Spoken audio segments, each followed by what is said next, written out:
Hey, Thabreakmasta here, and it's gonna be my Accel World episode 10 review.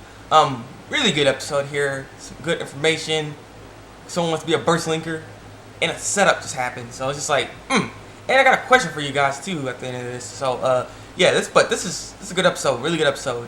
So basically we'll start off with here. Haruki, he's just living it up right now. He loves the fact that he has two girls in his household right now. He's just having all these pretty stupid fantasies. Like, well, he's like, I have two sisters and stuff. And he's just acting real dumb with it. And then the Red King Unicorn's like, hey, don't be having the weird freaking thoughts in your head. Yeah. And so and Unicorn in this episode was actually a little cute. She's even though she had like the mean side to her, but then the cute side came out sometimes and stuff. So it was interesting to see. And like I said, when she goes in that cute form, she kind of ended up making Hime bothered by her. Jealousy happens right there. And so yeah, so they end up leaving and everything. They're if they get any updates from Unico, Unico will tell them and whatnot if any updates on the whole that monster comes back and whatnot.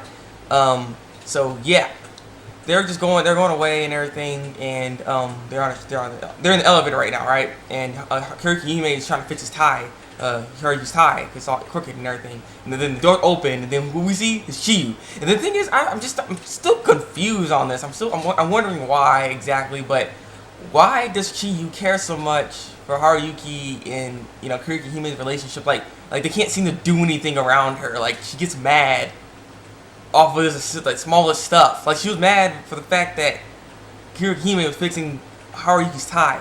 Like I just don't get it. I'm just saying it doesn't make sense to me. And so yeah, she gets mad about that. But then Taku ends up explaining everything, and then after explaining all that stuff, she's like, you know what? I want to become a burst linker. Chiyu says that. Chiyu wants to be a burst linker and whatnot. And I'm like, can she even be a burst linker? So then they kind of like after she left, they kind of talked about it.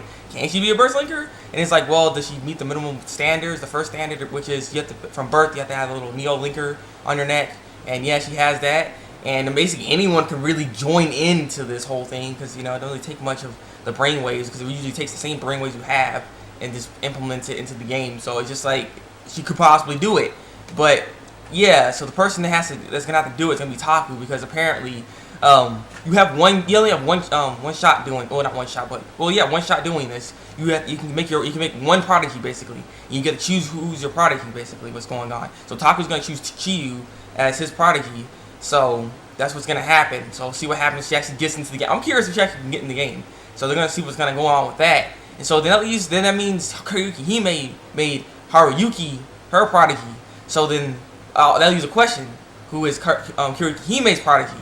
Like who make not Hime's prodigy, but who made her into this game? Because basically you're inviting people into the game. Basically, is what it is. You have an invite. And so then he actually confronts her and asks her Haruki asks Hime who put you into the game and whatnot. And she's like, well, I can't tell you that right now because, it would be a little bit jealousy. And honestly, I hate the guy and I want to kill him and, all this other stuff. But there's a difference between a regular, person playing the game and, this kind of connection is because we actually know each other. So even if we stop, even if we fought each other in the game and all this other stuff happens, we still know each other even in the real life. And it'll mess up a lot of, aspects with us. And it'd be too of a nuisance is what is going on. And so that's why she don't want to really tell anything just yet. Because maybe Haruki's going to be like, hey, I don't like this guy, and start fighting him or something. I don't know. So, yeah. So as that all was getting explained, then here comes more of the stuff that goes on.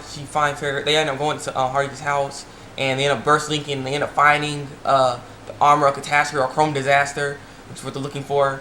And, well, not necessarily they're trying to look for him, but they spotted him somewhere, so they're trying to go over there. And apparently, they have to go into the site, basically, which is very interesting. So I'm curious in Japan, I'm guessing this must really be actually a danger zone, because they're all saying, we have to go to Ikebukuro. And I was like, oh, snaps. If they're going to go to Ikebukuro, they're going to run into Shizuo Hiwajima. And Shizuo Hiwajima's going to kick all their butts. I'm just kidding. But I was second saying that. But the thing is, it's like, what? So Ikebukuro, it is some kind of bad place in Japan?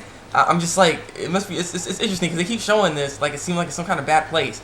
And so then they end up going to they're trying to go to Ikebukuro, because that's where Chrome Disaster is. So the flying over there, well, actually they had a debate on whether or not who's gonna get on Haruki, because Haruki's Silver Crow can fly. So it's like, okay, who's gonna get on Haruki? You know, Taku didn't have no saying in this because he didn't really care like that. But Hiroki Hime is like, okay, you're gonna take me and you're gonna fly, and then the Red King, he's like, hey, whoa, hold on a second, I want to be on him. He's like, come on, let's go, Nichan. And I'm like, oh, but it's like, and she's all holding on to him and stuff, and he's like, hey, what do you think you're doing? And so they go all bickering, going back and forth, and Taku's like, hey, you know what, that really argue about this. He's like, what, who asked you? He's like, get out of here. And then he's all drawing Chiyu on the ground. He's like, I'll just sit here, you decide, Haruki. And they're like, yeah, you decide. So who are you gonna choose to fly? And so then he's like, okay, and then he ends up just choosing everybody. Everybody's flying with him. He's like super slow, but he's able to hold everyone. You know, Taku's on his legs.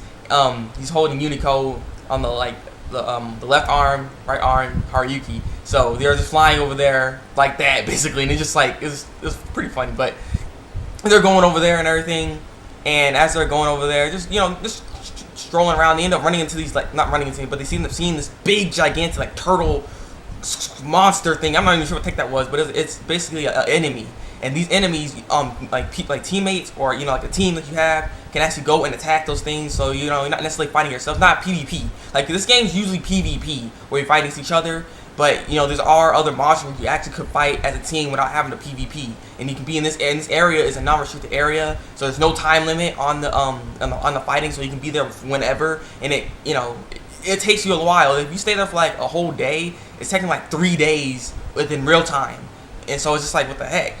But the thing is, your body doesn't change. Your soul changes and it's older, but your body never changes, which is very interesting. I didn't know that when you're in burst leak mode, you don't change at all. Then you're just sitting like in cryogenic, like frozen basically. You know, so it's very interesting.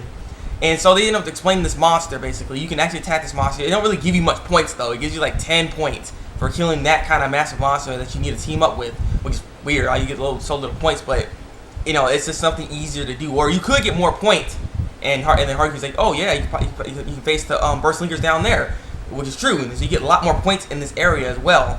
And so, you know, they end up getting a sneak attack all of a sudden. I don't know where it came from. He just like people start attacking, and like, what's going on? And they're like, this isn't Chrome Disaster because he doesn't know this attack. So what's going on here? And so they're trying to get down. They end up getting down into the ground in this little pit hole, and then they got surrounded by a bunch of people. And I was like, what's happening here? I don't understand. It was a freaking ambush, and the person that ambushed them, there's a bunch of people, and apparently the person that ambushed them was the Yellow King, Yellow Radio. And I was like, oh, there's a king.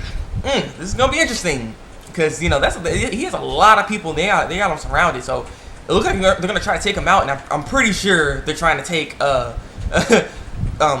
Kiriyuki Hime out, because she's a wanted person. So that's why, you know, they got him surrounded for this time. And this whole thing was a setup.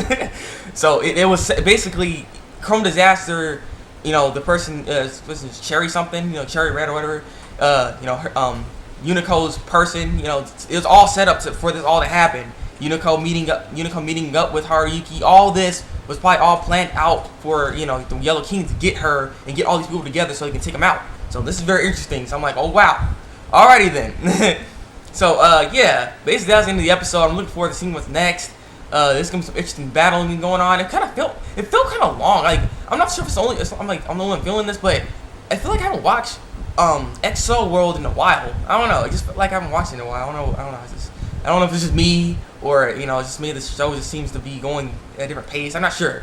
But the only other question I gonna ask, like I said, I'm gonna ask a question here, is basically in Burst Link, people, if they reach level 10, apparently the game will close. Basically, the game will end basically. So then everyone will get out of the game. This whole program will be destroyed, and no one else can play it anymore if anyone reaches level 10 to complete the game, which is what Kiriki Hime is trying to do and stuff, and that's what she's trying to excel to. And then Unico is like, I don't really know if I want to go into the to get to level 10 because the game will end. But then Haruki was basically explaining that it's stupid to play a game with no end, because then if you keep playing, at some point it's gonna get boring and everyone's gonna leave. And then as it keeps going, then even MCPs are gonna be gone, and then you'll just be there by yourself. You don't want a game to end off in that kind of sense and just be that bad. You know what I mean? And I understand what Haruki's saying. So if you if you want the game to continue and just still have fun, but You know, there has to be it has to be an ending point to it. That's why if it gets to level 10, it's possible the game will end. And so then the question is, if you were a burst linker, what would you do? Would you go with the pack that they made to where, you know, no one goes to level 10, they just fight and play and have this game forever and just keep continuing on with the playing? Because the thing is, new players will keep joining in this thing at some point. You know, it could be an endless loop how this game could keep going.